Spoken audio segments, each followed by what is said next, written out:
Hello everybody, back here again for another vlog a day, and today is Monday the 18th, and today was a lovely, beautiful day to be alive. Got up this morning, really decent time frame, kind of slept in a little bit. It was kind of nice. I don't usually get the chance to do that very much, and no dogs here. It was pretty nice, but got up and around. Wife got up, she got to work.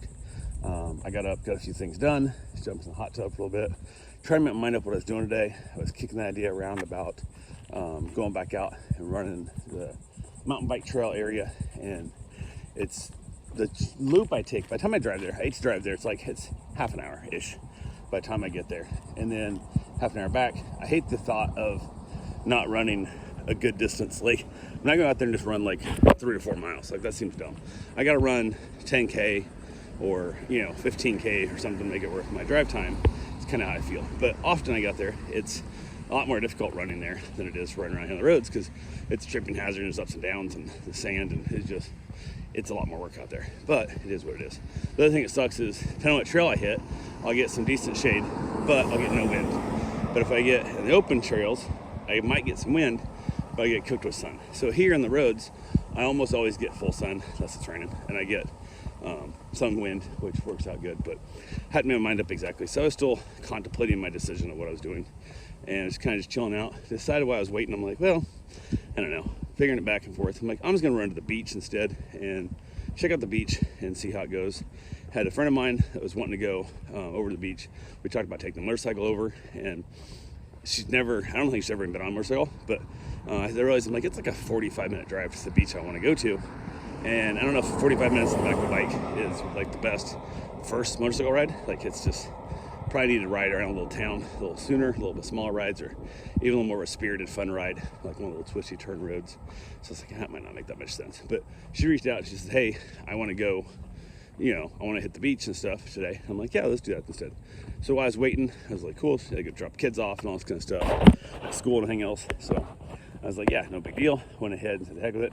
While waiting, I said, I've been procrastinating this for a little while, and decided to install the new actual pool filter that was from our old pool, and installed it on my wife's cowboy pool, I guess you call it, the stock tank pool. So went ahead, I'd ordered the right size hole saw for it, and I had the right installation kit.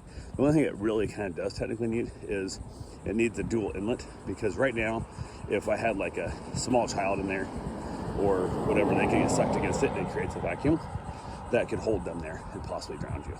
I don't think an adult would happen, but if, let's say I had rolling hair, my wife floating around, she'd get sucked against it, hence current. So that's a little bit much. So I'm probably going to buy another adapter kit to install a secondary filters like on there, like the inlet, or I got to build some kind of box or something. So what I did instead, which is a little bit different, I was like, hey, we'll try it out. I got to figure it out, but didn't figure it out until later that night. But went ahead and got the filter installed. Had to drain the tank down while I did it, and then the friend was heading back and said her phone's like 2%, whatever. So she was heading home, and she's like talking about, I was kind of tired and was gonna take a nap for like half an hour, and then want to go to the beach. And I was like, yeah, that's the new world of people who don't. So they want to do shit and then change their mind last minute and don't tell you and blah blah. So I'm like, the hell with that. I'm not gonna mess with it. I'm just gonna like finish doing what I'm doing, which is working my filter, and get that all done. And then I'm just gonna go to the beach myself or do whatever I'm gonna do. So I'm out there working on the filter, got the tank drained down, and I actually used the filter, the other pump I had, to drain it. So I got it pumped out and onto the ground, so I had room for the hole saw to get punched through. Knocked holes in it, got it all mounted up, and got it running, but I had to wait for it to backfill. So now I'm back filling it with the garden hose so I can fill it up, so I get the filter to prime and get it to run and so on and so forth. So everything's good. I'm just out there chilling. I look up and I'm like, what the hell? And I look like, there's like my front door. I'm like, this is weird. So I look on there, I kind of head there real quick, and I look, and it's my friend. She's come over, and she got home, and her power had been turned off. So she came to like charge her phone, except in the car. But she's like, shit, I want to go over here for my phone. My dad, I want to get plugged in and stuff. She goes, instead of taking a nap, obviously it's gonna be hot in the house real quick because no AC here in Florida. It's gonna suck. So she's like, I'm just gonna plug the phone in, and I was like, cool. I said, I'm just working my filter, so we're not going anywhere right now. And she's like, yeah, it's fine, whatever. So we hung out for the house for a while I finished working on the filter, got it up and running, and then asked her, I'm like, hey, we can take the bike, but here's a couple of limitations of the motorcycle. we can take the car and just worry about that. But there's a limitation. We might not have as good parking at the beach. And he's like, yeah, let's just take the car. I'm like, cool, I'll go with that. So went ahead and pulled the lawn chairs off the bike. I already installed them on there. And grabbed my water bottles and my towels, and they basically chucked them in the car, and we headed out.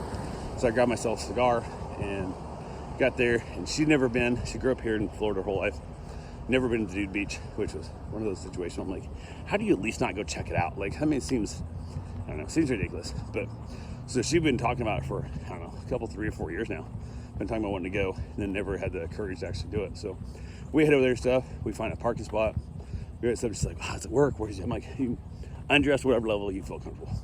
You can leave on all your clothes. You can put on a parka. Nobody gives a shit. But if you're gonna put on a parka, go to a different beach. There's not much parking here, so don't take a parking spot if you're gonna be wearing a parka, truthfully. But I said, just parking lot, shouldn't be nude. Once you get past the little walkway, once your toes hit the sand, do whatever you like. So we walked down. Told her, I said, find a spot you feel comfortable with. Found a spot. It's people kind of gap out. There's not a lot of chit chat going on for the most part for most people at the beach. So set up, grabbed her chairs. She says, how about this spot? So it works for me. So we sit around. She stripped out, left her bottoms on, just that little first time nervousness, which fully understand. Took my wife, I don't know how many times, 2 or 3 times. I knew the first time she didn't get nothing. Second time, I think she got her boobs out. And then 4th time or so, she was traded full nude. I go full nude right away, I don't care. I don't give a damn. So went ahead and we got chatting and stuff, talking, got my cigar lit up, which it's always hard to get lit. So she's like holding the beach towel up for me to get my cigar lit. Then we chatted and talked a little bit. She went to head down the water, and I'm like, hey, this sand's way different than New Smyrna sand. It's a lot coarser and a lot softer. Like, it'll just go out underneath your feet. So if you're standing right there in the water, maybe knee deep, waves coming in, the tide goes back out, the wave goes back out, it'll literally just wash the sand off your feet. And it can knock you in your butt. It can suck you back out. So be careful, you know. And then she got there, she got scared. I'm like, it's fine, it's not that bad. I just didn't want you to get startled by it. So she heads out in the water a little bit. And I'm sitting there watching her, and I can tell she's nervous. I scared her about being fearful of the waves and the way it knocks you around here, because it's just a few miles apart, but it's literally a different world. So I head down to get a little closer to her in case she does tumble in the water. I can help get her out, whatever. And we were chatting and laughing, having a good time. And then she's looking out at the water, at least, so it's better than being face first or being hit in the back. One of our rogue waves comes. We got a storm coming off. We got a hurricane trying to form out, not that far from us. So we got some pretty good rogue waves popping up. And she was probably waist deep, probably. And that wave hit her, and it was above her head. And luckily, when it hit her, she did a little bit of that where she tucked her head like a surfer, which kind of went down a little bit to kind of try and tuck under it instead of trying to jump over it. But when she did, it took her off her feet. And she was probably, I don't know, she was 20 feet out past me. And I was, I don't know, knee deep maybe in the water, not quite. And the wave come and hit me like armpit height. Like, it hit me almost chin. Like, I held my arms up, keep my phone and my cigar from getting wet, because I didn't plan on getting in the water that damn deep. And I look over, and she comes like rushing past me, this giant wave of water. And she gets deposited probably 10 feet behind me. So she's just been pushed at least 40 feet up the beach. And the beach there is real steep. So she got pushed way up in that thing. She was like, holy shit. Luckily, when she came to a stop, it was shallow enough. The wave went back out quick enough and left her deposited way up on the bank. So she was almost looking at me eye to eye, even though she's only 10 feet apart. That's how steep the sand is at that little part right where the beach breaks in at. So her eyes were like, holy shit. And I was like, man, I didn't get that on film. I wish I would film that. And she was laughing. And she stands up and dumps 2 cups of sand out of her bottom. Like, holy crap. And there's not a lot of bikini there. Like, there was not much bikini hanging. I mean, literally 2 cups of sand fell from between her cheeks. And she was dying laughing. We thought it was hilarious. So we had a great chuckle on that and chilled out a little bit, went back over and chatted and talked. She had to go pick up her kids, so we had to get out of there, which I'm glad of, because it was long enough. I was gonna be sunburned already. I knew that. So I'd already, like, after we got out of the water, I threw a shirt on because I could feel my belly being warm. So I put a shirt on, kind of thing, and then got our chairs loaded back up, headed back to the car. Asked him, like, hey, how'd you think about it? She's like, oh, it was great. It was really, I was just nervous, scared the whole time, but it was really nothing. I said, well, if you show up here with like your sister or just by yourself, some dudes can be a little more creepy on the whole thing and whatnot. So I would not 100%, like, it's not always going to be as easy as it was today, hanging out with another guy who's been here numerous times. They get weird when they see a woman by herself and or a woman by themselves. A lot of times do get weird, and if they get to make you feel awkward, just tell them to piss off. Like, there's no saving their feelings or none of that shit.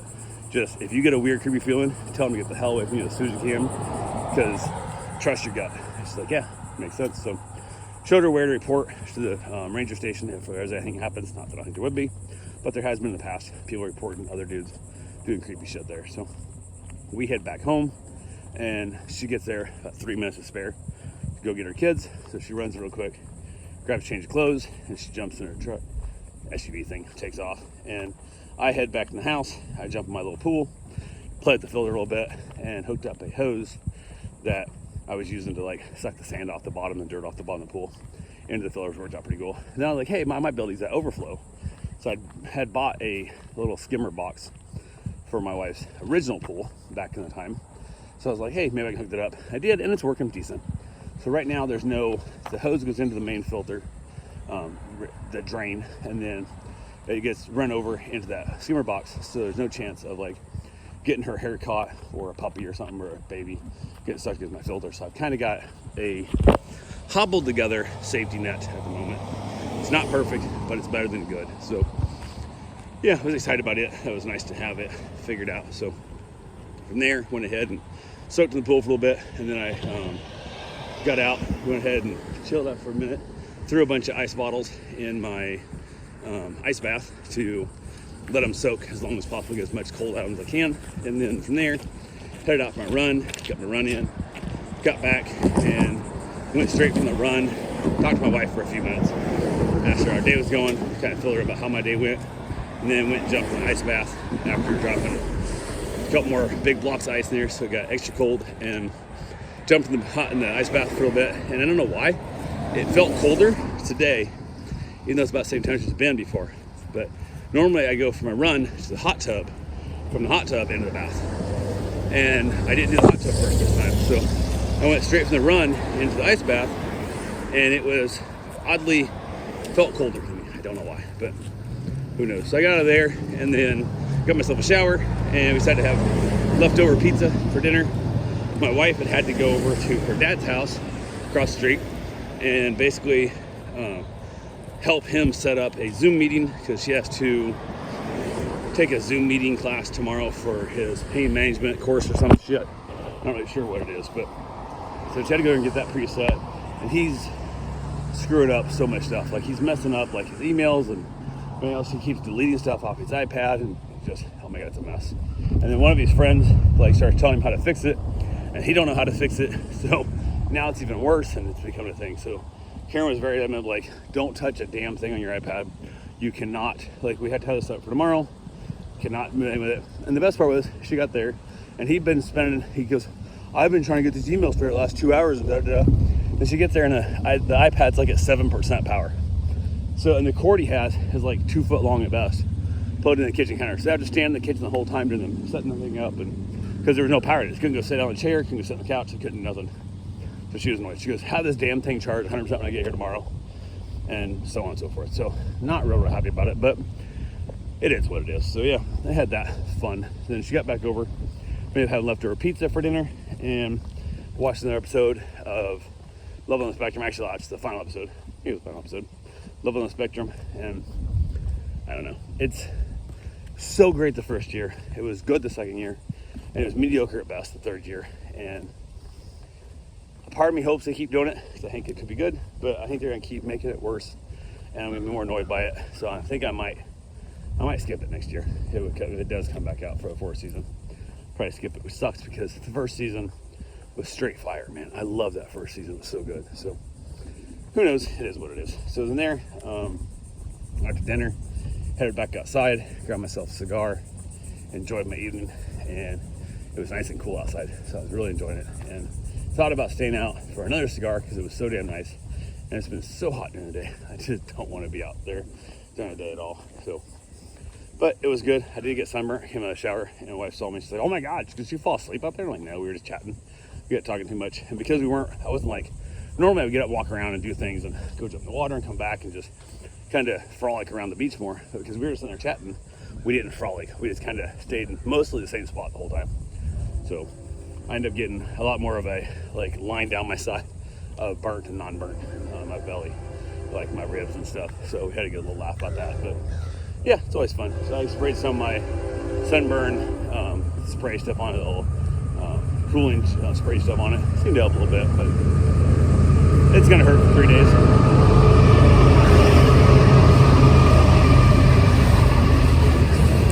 That's gonna go on for a while. So you guys have yourself a safe, wonderful day. Thanks for watching.